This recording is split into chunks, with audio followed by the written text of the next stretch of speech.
Hello అండి. పర్ఫెక్ట్‌గా blouse అయితే ఎలా కట్ చేసుకోవాలో ఇప్పుడు మీకు చూపిస్తాను. ఫస్ట్ అయితే నేను హ్యాండ్స్ కట్ చేసుకుంటున్నాను.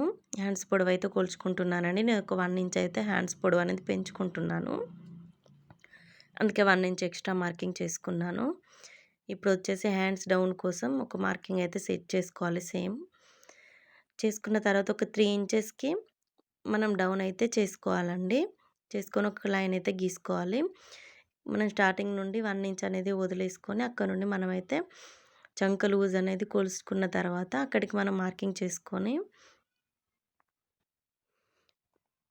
చూసారు కదా! నేను చంక లూజ్ అయితే కొలుచుకుంటున్నాను. కరెక్ట్‌గా కొలుచుకున్న తర్వాత అక్కడ ఒక మార్కింగ్ చేసుకొని కొంచెం క్రాస్‌గా తీసుకుంటే సరిపోతుందండి. హ్యాండ్స్ అయితే కటింగ్ అయితే అయిపోయింది చాలా ఈజీగా. ఇప్పుడు ఆ లైన్ దగ్గర మిగిలిన మెటీరియల్ ఉంది కదా క్లాత్ అదైతే నేను క్రాస్ అతుకుల కోసం పక్కన పెట్టుకున్నానండి కట్ చేసి. అలా చేసుకుంటే మనకి ఈజీగా ఉంటుంది. ఇప్పుడు బ్యాక్ పొడవు అనేది కొలుచుకున్న తర్వాత అక్కడ మార్కింగ్ అయితే చేసుకున్నాను. పైన ఖర్చు కోసం ఒక 1/2 ఇంచ్ అయితే పెట్టుకున్నాను. ఇప్పుడు నడుము లూజ్ అనేది కొలుచుకుంటున్నానండి. నడుము లూజ్ కొలుచుకునేటప్పుడు ఒక 1 ఇంచ్ అయితే టక్స్ కోసం ఎక్స్ట్రా అయితే తీసుకున్నాను. అలాగే 2 ఇంచెస్ ఎక్స్ట్రా క్లాత్ అనేది ఉంచుకున్నాను. ఇప్పుడు వీపు పొడవు కప్పు అంటారు కదా! కప్పు పొడవైతే కొలుచుకొని ఒక లైన్ అయితే గీసుకున్నాను. ఇప్పుడు యాజ్ ఇట్ ఈజ్ బ్లౌజ్ ఎలాగుంటుందో అలాగా మనం మడతేసుకొని నీట్‌గా క్లాత్‌పై ప్లేస్ చేసుకొని చంక డౌనును నెక్ దగ్గర ఎంతొచ్చింది అంత మనమైతే మార్కింగ్ చేసుకోవాలి. చేసుకున్న తర్వాత షోల్డర్ కూడా బ్లౌజ్‌కి ఎంతుందో అంతే మనం మార్కింగ్ చేసుకొని ఒక లైన్ అయితే వేసుకోవాలండి. ఇట్లా చేసుకుంటే మనకు యాజ్ ఇట్ ఈజ్ బ్లౌజ్ ఎలా ఉందో అలాగైతే నీట్‌గా వచ్చేస్తుంది. తెలియని వాళ్ళ కోసం అయితే ఇలా. లేదంటే మనం 4 టేప్ కొలతలతో కూడా చేసుకోవచ్చు. నెక్ దగ్గర కిందనైతే ఒక 1/2 ఇంచ్ అయితే ఎక్స్ట్రా పెట్టుకొని గల్ల రౌండ్ అయితే గీసుకున్నాను. గీసుకున్న తర్వాత బ్లౌజ్‌ని దానిపైన నెక్ అనేది కొలుచుకోవాలండి. కొలుచుకున్నప్పుడు కొంచెం ఒక 1/2 ఇంచ్, పావు ఇంచ్ మందం కొంచెం ఎక్స్ట్రా రావాలి. అప్పుడే మనకు కుట్టిన తర్వాత కరెక్ట్‌గా వస్తుంది. ఇప్పుడు చంక లూజ్ అయితే కొలుచుకుంటున్నాను.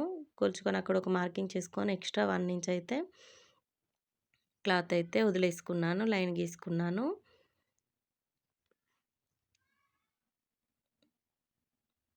చూసారు కదా! నేనైతే మళ్ళీ మళ్ళీ చెక్ చేసుకుంటున్నానండి. ఎందుకంటే ఏ మిస్టేక్ అవ్వకూడదని. ఇప్పుడు చెస్ట్ లూజ్ అనేది కొలుచుకుంటున్నాను. నెక్ దగ్గర నుండి మనం చంక డౌన్ దగ్గర నుండి మడతేసుకొని చూసుకుంటే కరెక్ట్‌గా ఎంతొచ్చిందో అంత మార్కింగ్ వేసుకోవాలి. ఇప్పుడు కట్ చేసుకుంటే అది సరిపోతుందండి. బ్యాక్ పార్ట్ అయితే చాలా ఈజీగా కట్ చేసుకోవచ్చు. ఇట్లా నీట్‌గా రౌండ్‌గా నెక్ అనేది మనం కట్ చేసుకోవాలి.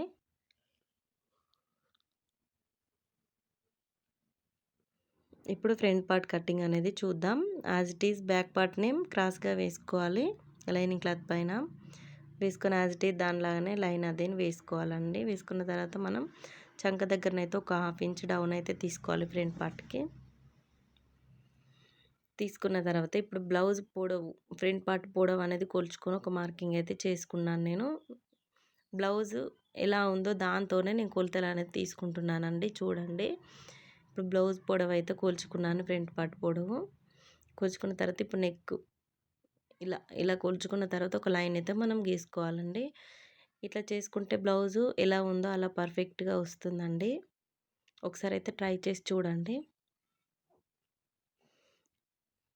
ఇలా నెక్ అయితే నేను ఫ్రంట్ నెక్ అయితే డ్రా చేసుకున్నాను. ఇప్పుడు ఉక్స్ పట్టి, కాజా పట్టి దగ్గర కూడా మార్కింగ్ చేసుకుంటున్నాను. ఎంతుందో మనం అది ఎంతుందో కుట్టు వరకు అంతకంటే ఒక్క 1 ఇంచ్ ఎక్స్ట్రా పెట్టుకుంటే టక్స్‌కి అట్లాగే ఖర్చులోకి కూడా వెళ్ళిపోతుంది. అట్లాగే ఇప్పుడు ఫ్రంట్ పార్ట్‌ని సైడ్స్ కూడా కొలుచుకొని లైన్ అయితే వేసుకోవాలి. చూసారు కదా! ఫ్రంట్ పార్ట్ ఎంత ఈజీగా కూడా కొలత మీకు చెప్పేసానో. మీరు కూడా ఒకసారి అయితే ఇలా ట్రై చేసి చూడండి. మీకేదైనా అర్థం కాకపోతే నాకు మళ్ళీ అడగండి. కొంచెం నాకు చెప్పడంలో మీరు కన్‌ఫ్యూజ్ అవ్వచ్చు. మీరు మళ్ళీ నన్ను అడిగితే ఏదైనా డౌట్ ఉంటే నేనైతే క్లియర్ చేస్తాను. చూసారు కదా! ఇట్లా నీట్‌గా కట్ చేసుకుంటే సరిపోతుంది. నేను కొంచెం ఎక్స్ట్రా అయితే కట్ చేసుకుంటున్నాను సైడ్‌కి. మనం టక్స్ పెట్టుకుంటాం కదా!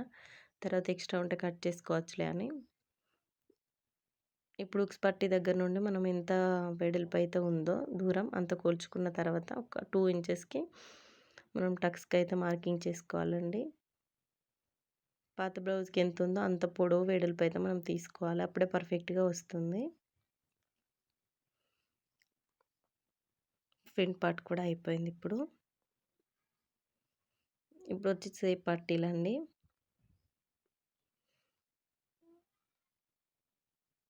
చూడండి సేప్ పట్టీలయితే చాలా ఈజీగా కట్ చేసుకోవచ్చు. ఇప్పుడు మనం ఒరిజినల్ క్లాత్‌నయితే మనం కట్ చేసుకుందాం ఇది వేసుకొని. ఫస్ట్ అయితే హ్యాండ్స్ కట్ చేసుకుంటున్నాను నేను. ఇప్పుడు బ్యాక్ పార్ట్, ఫ్రంట్ పార్ట్ మనం సేప్ పట్టీలు అన్నీ ఒకటేసారి వేసుకొని నేనైతే నీట్‌గా కట్ చేసుకుంటున్నాను. ఇలా చేస్తే బ్లౌజ్ అనేది మనం తొందరగా కట్ చేసుకోవడం అయిపోతుందండి కన్ఫ్యూజన్ లేకుండా. కట్ చేసుకునేటప్పుడు మాత్రం కొంచెం ఎక్స్ట్రా క్లాత్ అనేది మెయిన్ క్లాత్ కట్ చేసుకోవాలండి. కుట్టేటప్పుడు అటు ఇటు అయినా కూడా కొంచెం మనకి ఇబ్బంది అవుతుంది. చూసారు కదా బ్లౌజ్ కటింగ్ అయితే అయిపోయింది. ఈ వీడియో మీకు నచ్చినట్లయితే ఒక లైక్ చేయండి.